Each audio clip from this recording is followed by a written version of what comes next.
Trabajé 80 horas a la semana durante 5 años para saldar la hipoteca antes de tiempo. Cuando por fin lo conseguí, mi marido dijo, «Genial. Ahora puedo divorciarme de ti sin perder la casa». Sonreí y le entregué el correo. Esa noche me llamó 29 veces. Trabajé 80 horas a la semana durante 5 años para saldar la hipoteca antes de tiempo. Cuando por fin lo conseguí, mi marido sonrió y dijo, «Genial. Ahora puedo divorciarme de ti sin perder la casa». No lloré. No grité. Le devolví la sonrisa y le entregué el correo. Al principio pareció confundido. Luego vi cómo el color desaparecía de su rostro mientras abría el sobre. Ese momento duró solo unos segundos, pero reescribió todo nuestro matrimonio. Esa noche, mi teléfono no paraba de vibrar. 29 llamadas perdidas, mensajes de voz, mensajes de texto, silencio y luego más llamadas. Apenas unas horas antes, se había mostrado tan confiado, tan seguro. Tan seguro de que todos mis sacrificios me habían acorralado a mí, no a él. Lo que no sabía era que, mientras yo trabajaba hasta el agotamiento, también estaba aprendiendo sobre papeleo, sobre propiedad, sobre el poder silencioso de entender la ley antes de que alguien intente usarla en tu contra. Esta no es una historia de venganza. Es sobre supervivencia y el momento en que una mujer se da cuenta de que ya no tiene que suplicar para ser tratada con justicia. Antes de la hipoteca, antes de las horas extra, antes del resentimiento silencioso que se instaló en nuestras paredes como polvo que nadie quería limpiar, había una versión de mi vida en la que realmente creía que estaba construyendo algo sólido. Ethan y yo nos conocimos hace 8 años en Cedar Falls, un pueblo que se enorgullece de la tradición, el tipo de lugar donde la gente todavía cree que el matrimonio es para siempre y que el trabajo duro siempre conduce a la estabilidad. Él destacó de inmediato, no porque fuera ruidoso o llamativo, sino porque era tranquilo, sereno, seguro de sí mismo sin levantar la voz. Cuando hablaba, la gente se inclinaba. Cuando sonreía, se sentía deliberado, practicado, como si supiera exactamente el efecto que tenía. Me sentía atraída por esa certeza. En ese momento, mi vida era cualquier cosa menos segura. Tenía 2 trabajos, un puesto a tiempo completo en operaciones y otro a tiempo parcial los fines de semana, tratando de recuperarme de años de inestabilidad financiera. Pagaba mis facturas a tiempo, controlaba cada gasto y sentía un miedo silencioso a quedarme atrás. Ethan se fijó en mi disciplina y la elogiaba a menudo. «Eres impresionante, Olivia», me dijo al principio. «La mayoría de la gente habla de metas. Tú realmente las cumples». Esas palabras significaron más para mí de lo que admití. Había pasado tanto tiempo siendo autosuficiente que sentirme vista fue un alivio. Avanzamos rápidamente. Las cenas se convirtieron en fines de semana juntos. Los fines de semana se convirtieron en el dejando ropa en mi apartamento. En un año, compartíamos un contrato de alquiler. Ethan hablaba a menudo del futuro, pero siempre en términos generales. Le gustaba la idea de seguridad, de estabilidad, de una vida que pareciera ordenada y respetable. No hablaba mucho de esfuerzo o sacrificio. No noté esa brecha entonces. Supuse que se entendía. Cuando surgía el tema del dinero, nuestros enfoques no podían ser más diferentes. Yo planificaba, presupuestaba, me preparaba para emergencias que aún no habían ocurrido. Ethan dejaba de lado esas conversaciones. ¿Por qué estresarse por cosas que podrían no suceder nunca?, decía sonriendo. Ya lo resolveremos si suceden. Lo que quería decir, me daría cuenta más tarde, era que yo lo haría. Aún así, ignoré la inquietud. El amor tiene una forma de suavizar las advertencias hasta que suenan como ruido de fondo. Cuando Ethan me propuso matrimonio, no se sintió como un momento dramático, sino como el siguiente paso natural. No discutimos sobre la boda, principalmente porque yo ajusté silenciosamente mis expectativas. Una lista de invitados más pequeña, menos extras. Pagué más de lo que debería, pero me dije a mí misma que el matrimonio era una inversión. Mirando hacia atrás, esa fue la primera vez que confundí el compromiso con la resistencia. Los primeros años de nuestro matrimonio fueron tranquilos en la superficie. Trabajábamos, cenábamos juntos la mayoría de las noches, recibíamos amigos de vez en cuando, pero había un patrón que aún no podía nombrar. Cada vez que había que gestionar algo, papeleo, programación, planificación financiera, recaía sobre mí. Ethan lo enmarcaba como confianza. Es que tú eres mejor en estas cosas, decía. No me preocupo porque tú lo tienes todo cubierto. Quería creer que eso me hacía sentir valorada. La idea de comprar una casa vino de él. Hablaba de ello como un hito que debíamos alcanzar, una casilla que marcar, propiedad, patrimonio, estabilidad. Dudé, sabiendo lo que significaría la responsabilidad, pero Ethan me tranquilizó con su confianza. Eso sonó como apoyo. Somos un equipo, dijo. Esto es para nosotros. Cuando nos reunimos con el agente de préstamos, la realidad fue menos romántica. Mi historial crediticio era sólido. El de Ethan era complicado. Cuentas antiguas, saldos impagados, errores de los que prefería no hablar. La conclusión fue simple. La hipoteca tendría que estar solo a mi nombre. Recuerdo haber hecho una pausa, mirar a Ethan, esperando una duda o incomodidad.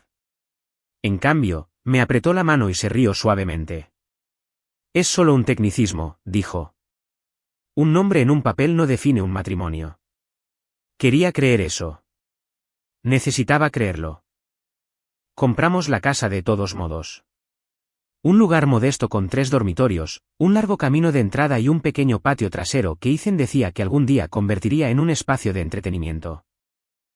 El día de la mudanza, me paré en el salón vacío, con las llaves pesando en mi mano, sintiéndome orgullosa y aterrorizada al mismo tiempo. Este era el mayor compromiso de mi vida. Ethan me rodeó con el brazo y me besó la sien. Tú hiciste esto, susurró. Eres increíble. No escuché la parte no dicha, eres responsable. Al principio, ser dueña de la casa se sentía empoderador. Pintaba paredes los fines de semana, arreglaba pequeñas cosas yo misma, pagaba las facturas antes de tiempo. Ethan disfrutaba de los beneficios sin mucho interés en la logística. Si mencionaba la hipoteca, asentía vagamente. Si mencionaba las tasas de interés o los plazos, sus ojos se perdían. Te preocupas demasiado, decía. Tenemos mucho tiempo. Pero el tiempo era lo único que no podía dejar de calcular. Empecé a hacer números por la noche, mucho después de que Ethan se hubiera ido a la cama. 30 años, con intereses que casi duplicaban el costo de la casa. Pagos que se extenderían hasta la jubilación. La idea me oprimía el pecho. No quería estar atrapada por una deuda para siempre. Quería libertad, seguridad, control sobre mi futuro. Cuando finalmente le dije a Ethan que estaba pensando en saldar la hipoteca antes de tiempo, no reaccionó como esperaba. Pareció sorprendido, luego cauteloso. Eso suena intenso, dijo. ¿Y qué hay de disfrutar de la vida? Se lo expliqué con cuidado. Horas extra, un sacrificio temporal, un beneficio a largo plazo. Le dije lo bien que se sentiría ser dueños de nuestra casa por completo, cuánta presión nos quitaría. Escuchó en silencio y luego sonrió. Si eso es lo que quieres, dijo, confío en ti. Confundí eso con apoyo. Lo que no vi entonces fue lo cómodo que estaba dejándome llevar el peso, lo fácil que retrocedía mientras yo avanzaba. Como la casa, desde el principio, nunca fue solo un hogar para él. Era una ventaja. Y sin darme cuenta, ya había comenzado un viaje de 5 años que me costaría más que tiempo o dinero. Pondría a prueba mi salud, mi sentido de identidad y mi comprensión de cómo es realmente el amor cuando se le despoja de la conveniencia. En ese momento, sin embargo, todo lo que veía era una meta. Saldar la casa, asegurar nuestro futuro, demostrar que el sacrificio conduce a la seguridad. Aún no sabía que la seguridad en las manos equivocadas puede convertirse en un arma. La decisión de trabajar 80 horas a la semana no surgió de repente. Comenzó de forma discreta, casi razonable, como suelen hacerlo las decisiones que cambian la vida. Al principio, eran solo unos pocos turnos extra, un proyecto que necesitaba supervisión. Un supervisor que notó mi fiabilidad y me preguntó si podía ayudar un poco más.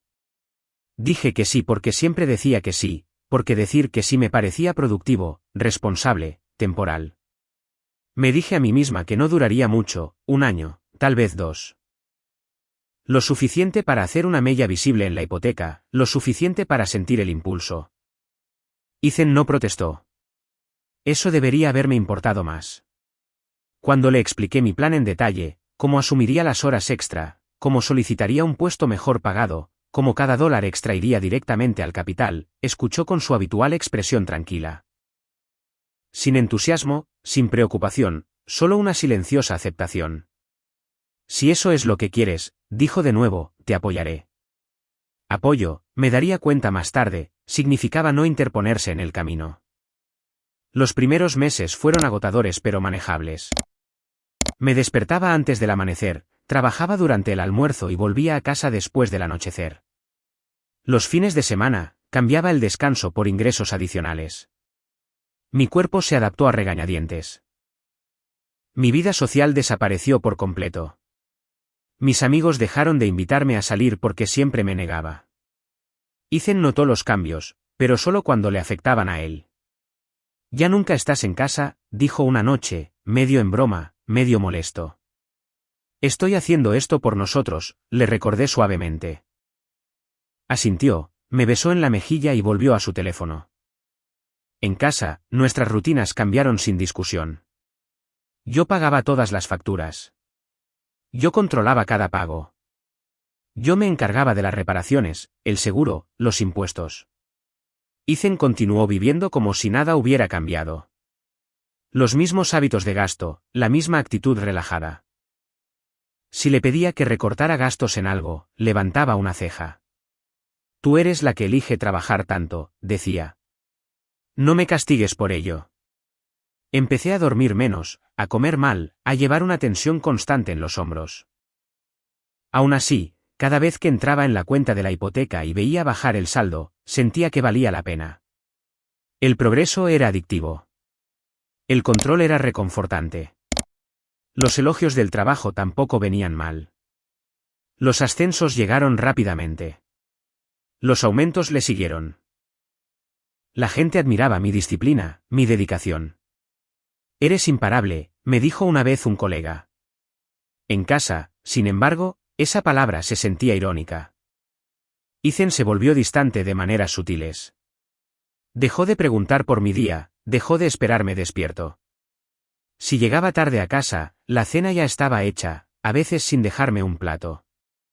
Cuando mencionaba que me sentía cansada, suspiraba. Tú elegiste esto, me recordaba. ¿Recuerdas? Era verdad. Lo había elegido. O al menos eso creía. Los años pasaron así. Uno se convirtió en dos en tres. La hipoteca se reducía más rápido de lo que nadie esperaba. Me repetía a mí misma que ya casi estaba, que la meta estaba cerca, que una vez que la casa estuviera pagada, todo volvería a la normalidad. Ethan nunca preguntó cuándo planeaba parar. Para el cuarto año, la tensión se manifestaba de formas que ya no podía ignorar. Mi salud empeoró. Mi paciencia se agotó. Empecé a sentirme como una invitada en mi propia casa, una que pagaba por todo pero no pertenecía a ningún lugar. Cuando intenté hablar de ello, Ethan desvió el tema. Estás siendo dramática, dijo una vez. Las cosas están bien. Bien, aprendí, es una palabra que la gente usa cuando no quiere mirar demasiado de cerca. Empecé a notar cosas que me inquietaban. Ethan haciendo preguntas sobre la propiedad legal, mencionando casualmente las leyes de divorcio en conversaciones que no tenían nada que ver con nosotros. Bromeando, siempre bromeando, sobre lo complicadas que podían ser las separaciones. Menos mal que nosotros estamos sólidos, añadía, sonriendo. Yo me reía, inquieta pero sin querer enfrentar el sentimiento que se arrastraba en mi pecho. En el quinto año, finalmente vi el final a la vista. Los números eran innegables. Unos pocos pagos más y la hipoteca desaparecería por completo. Imaginé el alivio, el silencio de una vida libre de deudas, la libertad por la que me había dejado la piel trabajando. Le dije a Ethan que ya casi estábamos. Eso es genial, dijo sin levantar la vista. Realmente, no hubo celebración.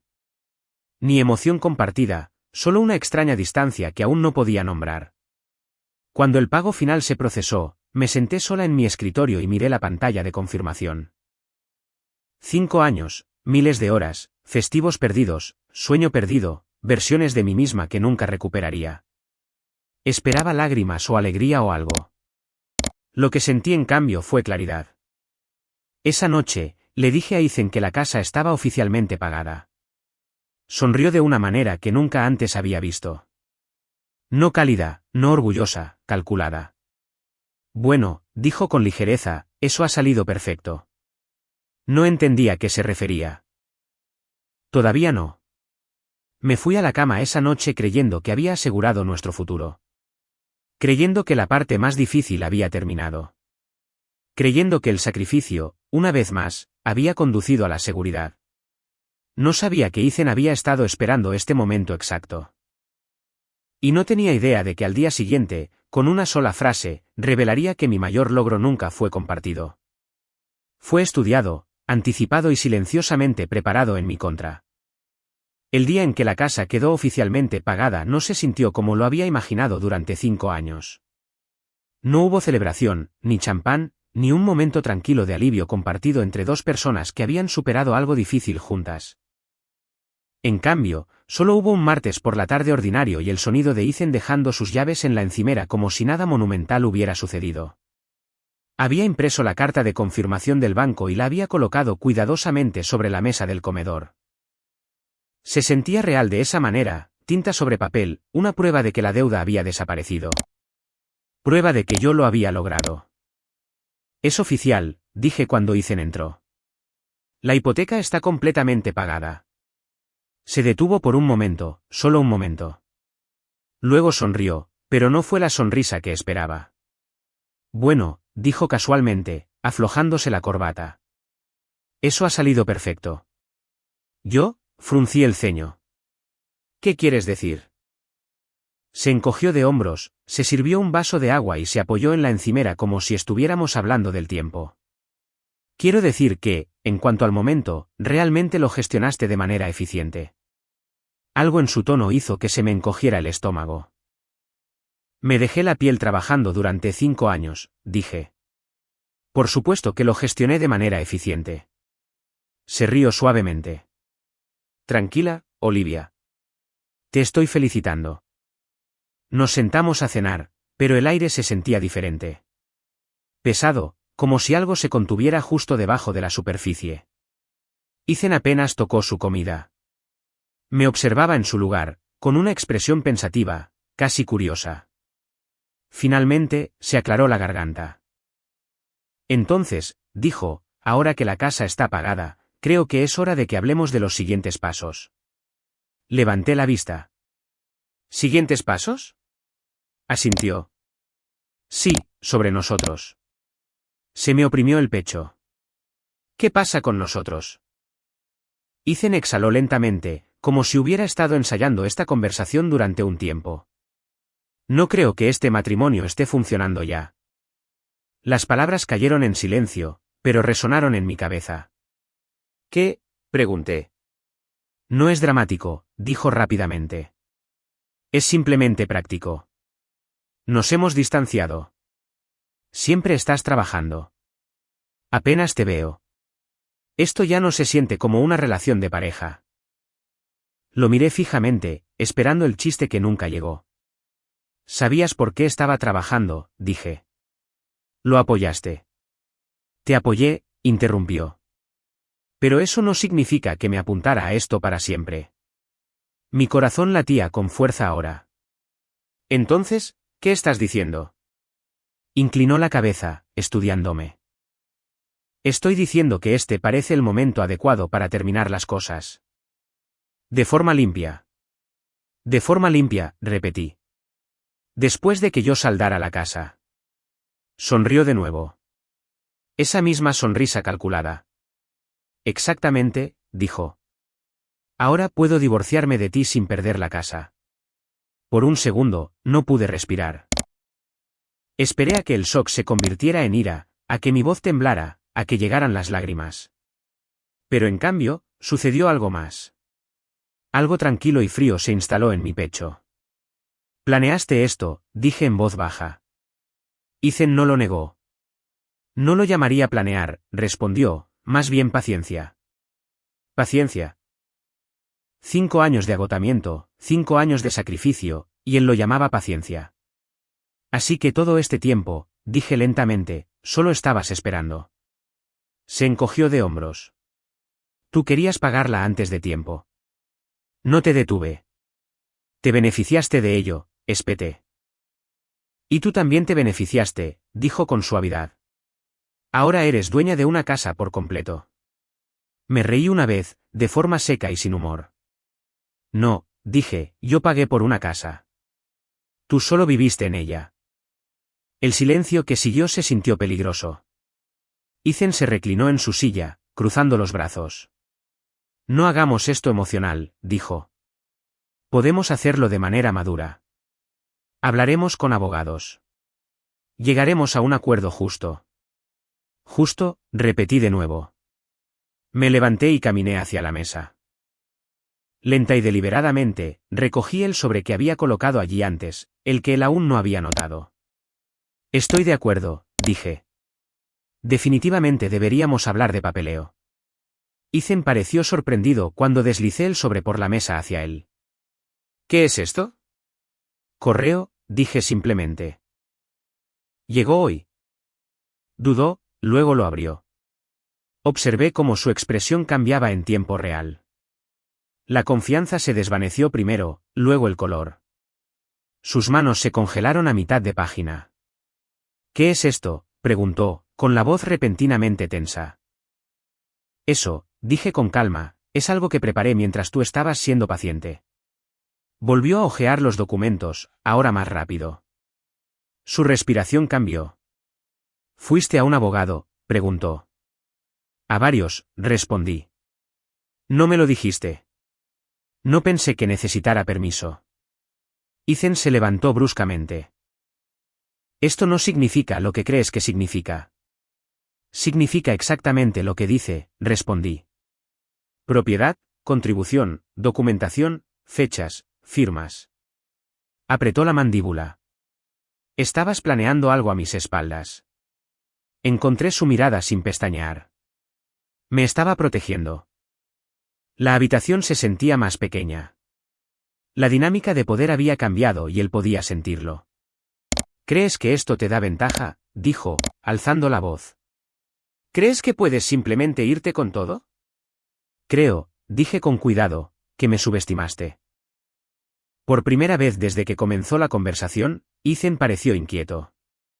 Esto no ha terminado, dijo en voz baja. No, estuve de acuerdo. No lo ha hecho. Esa noche, dormí en la habitación de invitados por primera vez en años. Mi teléfono estaba en silencio cuando lo apagué.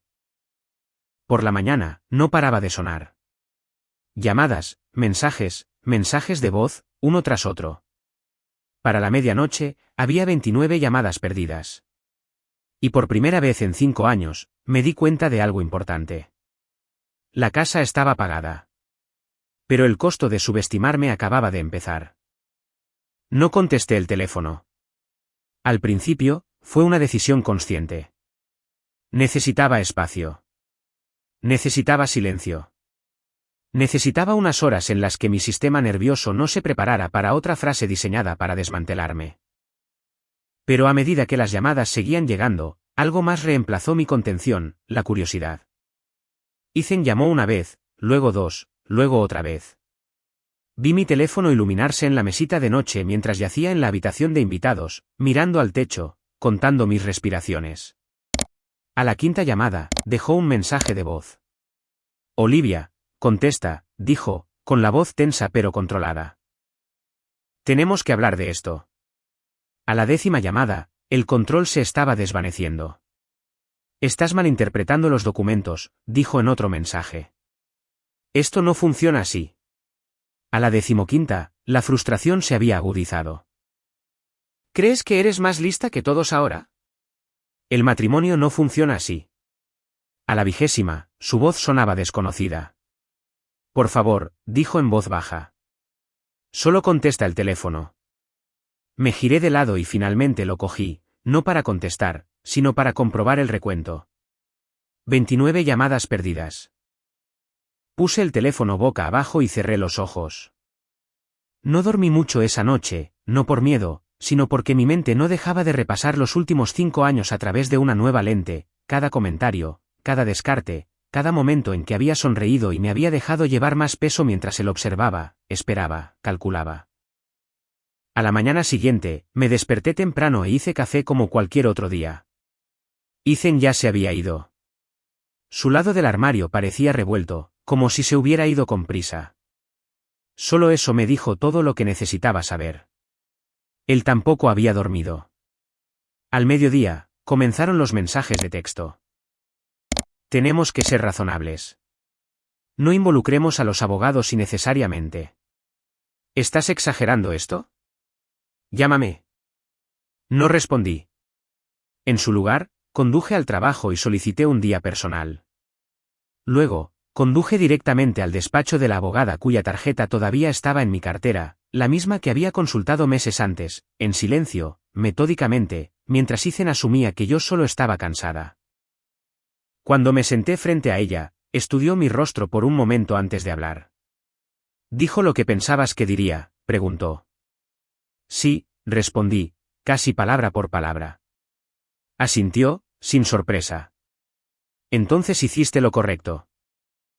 Escuchar eso de alguien objetivo se sintió estabilizador, validador, como si el suelo bajo mis pies finalmente hubiera dejado de moverse. Me explicó todo de nuevo, lenta y claramente, los acuerdos, la documentación de las contribuciones, las protecciones legales vinculadas a que la hipoteca estuviera únicamente a mi nombre, la cronología que importaba más de lo que las intenciones jamás podrían importar. Su confianza provenía de la suposición, dijo, no de la ley. Esa frase se quedó conmigo. Cuando regresé a casa más tarde esa noche, Ethan estaba esperando en la sala de estar, sentado erguido, con las manos entrelazadas, tratando de parecer tranquilo. ¿No podías contestar tu teléfono?, preguntó. Estaba ocupada, dije con calma. ¿Con qué?, espetó. Protegiéndome, respondí, dejando mi bolso. Se levantó bruscamente. Estás actuando como si te hubiera atacado. Anunciaste tu plan de divorciarte de mí en el momento en que la casa estuviera pagada, dije. ¿Cómo llamarías a eso? Estaba siendo honesto, dijo. No te amenacé. No, estuve de acuerdo. Solo revelaste tus intenciones. Paseó por la habitación, pasándose una mano por el pelo. No entiendes lo que has hecho. Entiendo exactamente lo que he hecho, dije. Y lo que subestimaste. Dejó de pasear y me miró, la ira brillando en su rostro. Fuiste a mis espaldas, dijo. Manipulaste la situación. Casi me reí. Durante 5 años, dije lentamente, trabajé 80 horas a la semana. Pagué cada factura. Me hice cargo de la hipoteca. Mantuve registros. Hice preguntas. Aprendí las reglas. ¿Y a eso lo llamas manipulación? Nunca me lo dijiste, insistió. No te debía un informe de estrategia, respondí. El silencio que siguió fue denso, cargado. La voz de Ethan bajó. ¿Crees que esto te hace intocable? No, dije. Creo que me hace estar preparada. Me miró fijamente, buscando algo, vacilación, culpa, miedo. No lo encontró. No es así como imaginé que irían las cosas, murmuró. Encontré su mirada. Yo tampoco. Esa noche durmió en el sofá. Cerré la puerta de la habitación de invitados con llave, no porque le tuviera miedo físicamente, sino porque necesitaba límites, emocionales, legales, personales. Las llamadas no cesaron. Llamaba desde el trabajo, desde números desconocidos, dejaba mensajes que oscilaban salvajemente entre la ira y la disculpa. No lo dije de esa manera. Estás reaccionando de forma exagerada. Podemos arreglar esto. No destruyas todo por un papeleo. Papeleo. Esa palabra de nuevo. Al tercer día, el tono cambió por completo. Seamos justos, dijo en un mensaje de voz. ¿No quieres que esto se ponga feo? Guardé ese mensaje. Al cuarto día, su voz se quebró. Cometí un error, dijo en voz baja. No pensé que harías esto. No era un arrepentimiento, era la realización. Ese fue el momento en que realmente le golpeó. Había creído que mi silencio significaba debilidad. Mi agotamiento significaba ignorancia. Mi compromiso significaba sumisión. Había confundido la resistencia con la sumisión. Y ahora, con cada llamada sin respuesta, esa ilusión se rompía un poco más. Cuando finalmente acepté hablar con los abogados presentes, Ethan llegó pareciendo más pequeño de lo que recordaba, menos sereno, menos seguro. Hablaba con cuidado, eligiendo sus palabras como si fueran piedras para cruzar un terreno inestable. Por primera vez en años, no era yo la que explicaba. No era yo la que compensaba. No era yo la que justificaba mis decisiones. Escuché. Y mientras escuchaba, sentí algo desconocido instalarse en mi pecho. No triunfo, no venganza, sino alivio. La dinámica de poder había cambiado. No porque levantara la voz o hiciera amenazas, sino porque había hecho el trabajo, en silencio y de manera consistente, mucho antes de que nadie se diera cuenta. Esa noche, mientras conducía a casa sola, mi teléfono vibró una última vez. Un mensaje de Ethan. No pensé que te defenderías. No respondí, porque la verdad era simple. No me estaba defendiendo. Finalmente estaba parada en un terreno por el que había pagado, cada hora, cada sacrificio, cada lección duramente aprendida. Y me negaba a que me empujaran de él. La sala de conferencias era más fría de lo que esperaba. No físicamente, emocionalmente. Ethan se sentó frente a mí en la larga mesa, con la postura rígida y la mandíbula apretada. Su abogado hojeaba una pila de papeles con una confianza forzada, del tipo que surge cuando te das cuenta demasiado tarde de que la narrativa que preparaste ya no se ajusta a los hechos. Mi abogada se sentó a mi lado, tranquila y sin prisas. No necesitaba proyectar autoridad. Los documentos ya lo hacían por ella. Esta era la primera vez que Ethan veía el cuadro completo expuesto frente a él: fechas, transferencias, extractos de la hipoteca, registros de empleo, registros de horas extra, cuentas bancarias, lenguaje legal que eliminaba la emoción de la ecuación y la reemplazaba con evidencia. Se movió en su silla. No entiendo por qué estamos complicando tanto esto, dijo Ethan. Estamos casados. Construimos esta vida juntos. Mi abogada no respondió de inmediato. Dejó que el silencio hiciera su trabajo. El matrimonio no borra la realidad financiera, dijo con calma. ¿Y la contribución importa? Ethan se volvió hacia mí. Nunca dijiste que estabas documentando todo esto. Encontré su mirada con firmeza. Nunca preguntaste. Su abogado se aclaró la garganta. Mi cliente cree que había un entendimiento y un acuerdo implícito de que la casa era un bien matrimonial compartido. Esa creencia, respondió mi abogada, no está respaldada por la documentación. Deslizó una carpeta sobre la mesa. Ethan la alcanzó, luego dudó. Sus manos flotaron como si tocar la verdad pudiera quemar. Cuando finalmente la abrió, su rostro cambió de nuevo, no de pánico esta vez. Algo más cercano a la incredulidad. ¿Firmaste esto sin decírmelo?, preguntó. Lo firmé, dije. Porque mi nombre era el único legalmente vinculado a la hipoteca. Porque yo lo pagué. Porque me aconsejaron que me protegiera. ¿Planeaste esto?, dijo de nuevo, con la voz baja. No, le corregí. Me preparé para la realidad. La discusión continuó durante horas. Cada argumento que intentaba esgrimir volvía al mismo callejón sin salida. Suposiciones sin pruebas, intenciones sin acción, confianza sin fundamento. En un momento dado, Ethan se inclinó hacia adelante, su frustración rompiendo la fachada pulida que tanto se había esforzado en mantener. Entonces, ¿y ahora qué?, preguntó bruscamente. ¿Te vas con todo? Me voy con lo que pagué, dije. Hay una diferencia. Se burló. ¿Crees que el tribunal lo verá de esa manera? Mi abogada respondió antes de que pudiera. El tribunal ya lo ve. Ese fue el momento en que algo dentro de Ethan se fracturó. No de forma ruidosa, no de forma dramática, solo una silenciosa realización que se instaló detrás de sus ojos. Durante 5 años, había creído que me estaba desgastando, que mi agotamiento me haría descuidada, que mi confianza me haría predecible, que la ley se inclinaría por defecto hacia una justicia que le favoreciera. No había contado con la preparación. No había contado conmigo. La reunión terminó sin resolución, pero la dirección estaba clara. Ethan se levantó bruscamente, murmuró algo sobre necesitar aire y salió de la habitación. Su abogado se quedó atrás, evitando el contacto visual. Estaré en contacto, dijo en voz baja. Cuando la puerta se cerró, solté un aliento que no me había dado cuenta de que estaba conteniendo. Lo hiciste bien, dijo mi abogada. Esta parte nunca es fácil. No lo fue, respondí. Pero fue necesario. Afuera, el cielo estaba nublado. El mundo parecía apagado, como si le hubieran bajado la saturación. Me senté en mi coche un largo momento antes de arrancar el motor, dejando que la realidad se asentara. No era impotente. Nunca lo había sido. Esa noche, Ethan no volvió a casa. Supuse que se quedó con un amigo o quizás en un hotel. Ya no importaba. La casa se sentía diferente sin su presencia.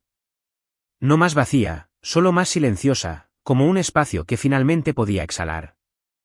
Las llamadas cesaron. En su lugar, llegaron correos electrónicos, redactados estratégicamente, con disculpas. Nunca quise hacerte daño. Todavía podemos resolver esto pacíficamente. No dejemos que los abogados destruyan lo que teníamos. Los leí sin responder. Porque lo que teníamos ya no existía. Lo que lo reemplazó fue la claridad. Durante las siguientes semanas, el proceso avanzó. Revelaciones, negociaciones, límites trazados con tinta en lugar de esperanza. El tono de Ethan se suavizó notablemente. La confianza se desvaneció, reemplazada por la cautela.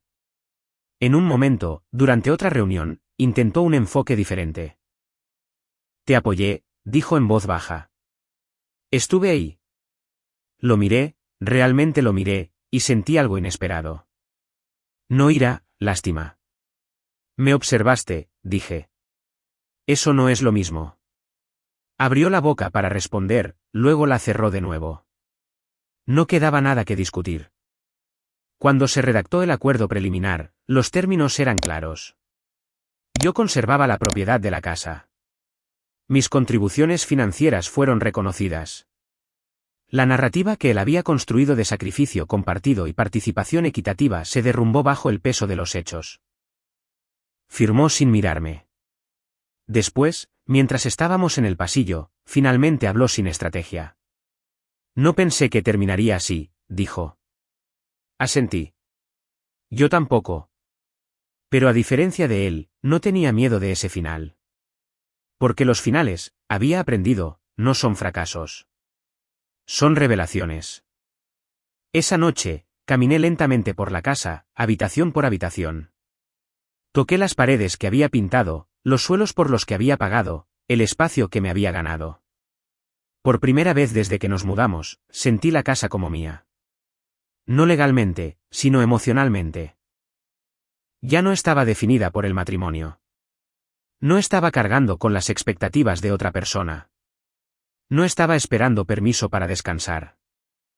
Dormí profundamente esa noche. Sin llamadas, sin mensajes, sin vibraciones que me despertaran sobresaltada, solo silencio. Y en ese silencio, algo nuevo comenzó a formarse. No venganza, no amargura, sino resolución. No gané porque jugué mejor que él. Gané porque dejé de asumir que el amor requería la anulación de uno mismo. Porque aprendí que la protección no es fría ni cruel, es necesaria. Y porque la ley, cuando se entiende y se respeta, puede convertirse en un escudo en lugar de una amenaza. La hipoteca estaba saldada. Pero más importante aún, también lo estaba la deuda que tenía conmigo misma. La casa estaba silenciosa de una manera que nunca antes había experimentado. No el silencio tenso de discusiones no expresadas o el silencio cuidadoso que seguía a la decepción, sino una quietud limpia y abierta, del tipo que te permite escuchar tus propios pensamientos sin interrupción. Durante los primeros días después de que se firmaron los documentos del acuerdo, me moví por la casa como una invitada. Esperaba que la culpa me alcanzara, o la duda, o algún colapso emocional tardío.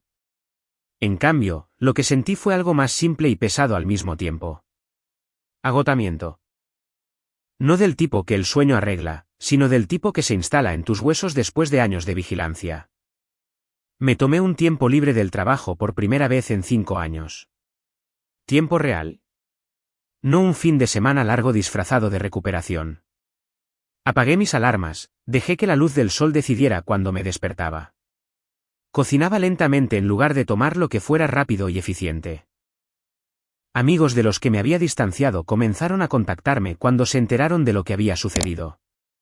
Algunos se disculparon por no haberse dado cuenta de cuánto había estado cargando. Otros simplemente escucharon, lo que resultó ser más valioso que un consejo. No conté la historia de una vez.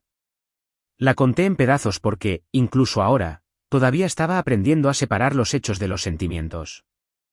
Una tarde, me senté en el suelo de la sala de estar, rodeada de papeleo, presupuestos antiguos, calendarios, notas garabateadas en los márgenes.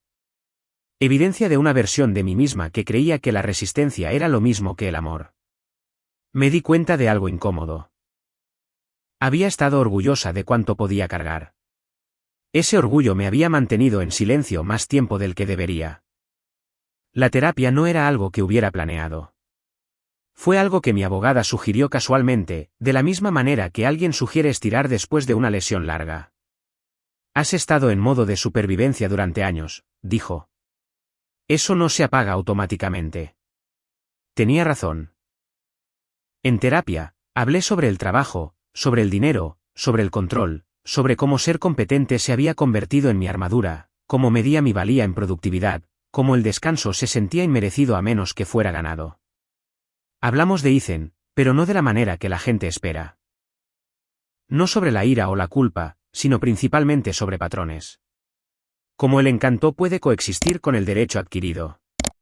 Cómo el silencio puede ser una forma de acuerdo si nunca se desafía. No fracasaste, me dijo una vez mi terapeuta. Te adaptaste para sobrevivir. Esa frase aflojó algo dentro de mí. En casa, comencé a reclamar el espacio de pequeñas maneras. Moví muebles, pinté sobre colores que Ethan había elegido porque eran neutros. Doné artículos que nunca me habían gustado pero que toleraba para mantener la paz. La casa comenzó a reflejarme a mí. No la versión de mí que trabajaba 80 horas a la semana, sino la que había existido silenciosamente debajo de todo eso. El trabajo también cambió. Cuando regresé, rechacé las horas extra por primera vez. Vi las cejas de mi gerente levantarse con sorpresa. Estoy priorizando el equilibrio, dije simplemente. El mundo no se derrumbó. De hecho, no pasó nada malo en absoluto. Esa realización fue a la vez liberadora e inquietante. Había sacrificado tanto por un futuro que podría haber existido incluso si hubiera descansado más, confiado en mí misma antes, establecido límites antes. Ethan se puso en contacto una vez más durante ese tiempo. Un solo mensaje. Espero que estés bien. Lo miré fijamente durante un largo momento antes de borrarlo. Estaba más que bien. Estaba aprendiendo quién era sin ser necesaria para la comodidad de otra persona. Algunas noches, el duelo llegaba inesperadamente. No por el matrimonio en sí, sino por la versión de mí que creía que el amor significaba demostrar tu valía a través del sacrificio. Dejé que esos momentos vinieran y se fueran sin juzgar. La curación, aprendí, no es lineal. Es silenciosa, repetitiva, ordinaria. Una mañana, me senté en los escalones traseros con una taza de café y me di cuenta de que no había revisado mi cuenta bancaria en días. No porque la estuviera evitando, sino porque no lo necesitaba. Por primera vez en años, mi vida no estaba organizada en torno a deudas, plazos o control de daños. Estaba organizada en torno a la elección. Comencé a establecer nuevas metas, pero se sentían diferentes, más suaves, más personales. Menos sobre supervivencia y más sobre significado. Viajar, aprender algo nuevo, descansar sin culpa. Ya no intentaba demostrar nada. La casa ya no se sentía como un trofeo o un campo de batalla. Era solo un lugar, seguro, estable, tranquilo. Y eso era suficiente. Había pasado años creyendo que la fuerza significaba llevarlo todo sola. Lo que estaba aprendiendo ahora es que la fuerza también puede significar detenerse, soltar, elegirse a una misma sin disculpas.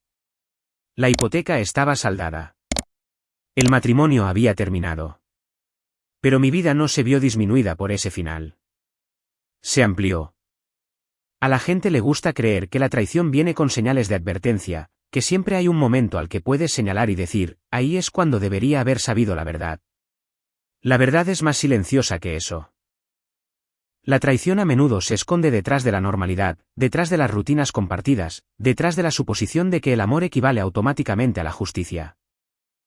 En las semanas posteriores a que todo se calmara, comencé a recibir mensajes de mujeres que apenas conocía, amigas de amigas, compañeras de trabajo, hermanas. Algunas habían oído partes de mi historia, otras solo sabían que había pasado por algo. Todas hacían las mismas preguntas de diferentes maneras: ¿cómo lo sobreviviste? Al principio, no sabía cómo responder. La supervivencia se sentía accidental, no heroica. Pero cuanto más pensaba en ello, más claro se volvía.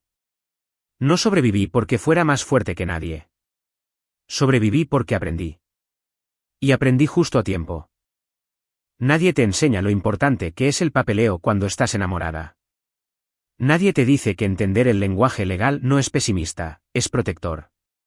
Que hacer preguntas no significa que esperes lo peor, significa que te respetas lo suficiente como para estar preparada. Había confiado en Ethan con todo porque pensaba que la confianza significaba silencio, sumisión, no agitar las aguas.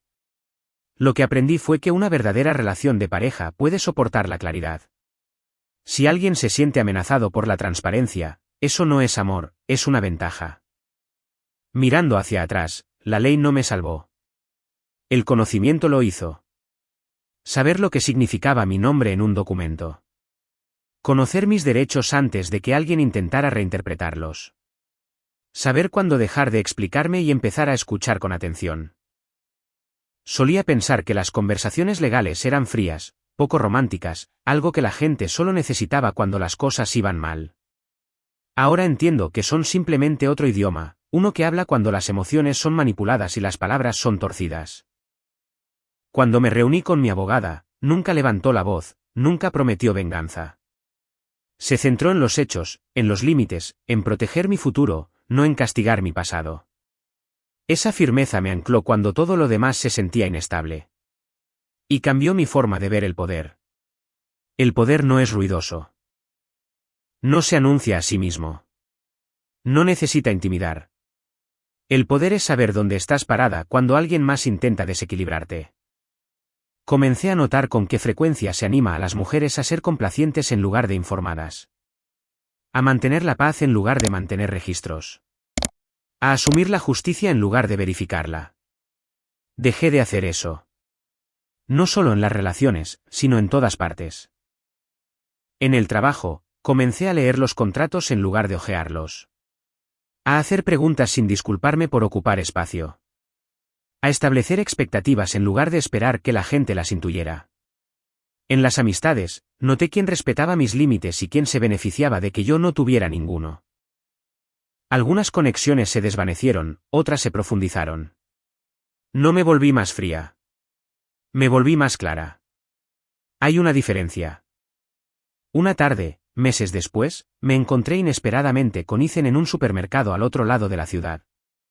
No hablamos. No lo necesitábamos. Parecía cansado, inseguro, más pequeño de alguna manera. No sentí ninguna satisfacción en eso. Ningún triunfo. Lo que sentí fue distancia. Distancia emocional, del tipo que significa que alguien ya no tiene acceso a ti.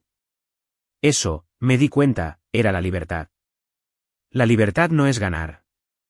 Es dejar de jugar un juego al que nunca aceptaste jugar. Si hay una cosa que desearía poder decirle a la versión de mí misma de hace 5 años, es esta: el amor no requiere la anulación de uno mismo. La relación de pareja no significa desequilibrio. Y el sacrificio sin respeto mutuo no es noble, es peligroso. No perdí mi matrimonio porque trabajé demasiado. Lo perdí porque yo era la única que construía algo real. Y no reconstruí mi vida volviéndome más dura. La reconstruí volviéndome informada, intencional, finalmente, estando de mi propio lado. La casa está tranquila ahora, pero no está vacía. Está llena de elección, de seguridad, de la comprensión de que no necesito permiso para protegerme. Esa lección me costó 5 años de agotamiento, pero me dio el resto de mi vida. Durante mucho tiempo, pensé que esta historia terminaba el día en que se saldó la hipoteca. Ese momento se sintió como la meta, la prueba de que cada sacrificio había valido la pena. Pero ahora, entiendo que saldar la casa no fue el final en absoluto. Fue el comienzo. No de una vida perfecta, no de una felicidad instantánea, sino de una vida donde mi esfuerzo finalmente me pertenecía. No me reconstruí de la noche a la mañana. La curación no llegó en una ola dramática o una repentina sensación de paz. Llegó en pequeñas decisiones ordinarias. Elegir descansar sin culpa, decir no sin explicación, leer la letra pequeña, confiar de nuevo en mis instintos. Aprendí que el amor nunca debería requerir que desaparezcas para sobrevivir. Que el compromiso no significa resistencia a cualquier costo. Y que una relación de pareja solo funciona cuando la responsabilidad, el respeto y el poder se mueven en ambas direcciones. Solía creer que ser fuerte significaba ser indispensable. Que si cargaba lo suficiente, trabajaba lo suficiente, sacrificaba lo suficiente, ganaría seguridad. Lo que sé ahora es esto: la seguridad no proviene de ser necesitada. Proviene de ser valorada y de valorarte a ti misma lo suficiente como para alejarte cuando ese equilibrio se rompe. La ley no castigó a mi marido. Me protegió a mí. Y esa distinción importa. La protección no se trata de venganza. Se trata de límites. De asegurar que nadie pueda reescribir tus contribuciones o borrar tu trabajo cuando se vuelve inconveniente. Si estás escuchando esto y algo te resulta familiar, si estás agotada, si siempre eres tú la que mantiene las cosas unidas, si tu amor se mide por cuánto puedes tolerar, por favor, escucha esto. Tienes permitido detenerte. Tienes permitido hacer preguntas. Tienes permitido protegerte. Entender tus derechos no te hace cínica. Te hace estar preparada. Establecer límites no te hace egoísta. Te hace estar segura. Y elegirte a ti misma no significa que fracasaste en el amor. A veces significa que el amor no logró encontrarte donde estabas. Hoy mi vida es más tranquila. No más pequeña, más tranquila. El tipo de tranquilidad que permite espacio para el crecimiento, la alegría y la posibilidad. Todavía creo en el compromiso. Todavía creo en la relación de pareja. Pero ya no creo en sacrificar todo mi ser para demostrar mi valía. Si alguna vez vuelvo a amar, será como una igual, con claridad, con respeto mutuo y con la comprensión de que la fuerza no proviene de cuánto soportas. Proviene de saber cuándo es suficiente. La casa está pagada. El pasado está resuelto. Y por primera vez en años, el futuro se siente mío. Esta historia es un recordatorio de que el conocimiento no es frío, es compasivo. Que la preparación no es pesimismo, es respeto por uno mismo. Y que a veces lo más valiente que una persona puede hacer es dejar de cargar con lo que nunca estuvo destinado a ser solo suyo. Si te llevas una cosa de esto, que sea esta: tu tiempo, tu trabajo y tu bienestar merecen ser protegidos. Siempre,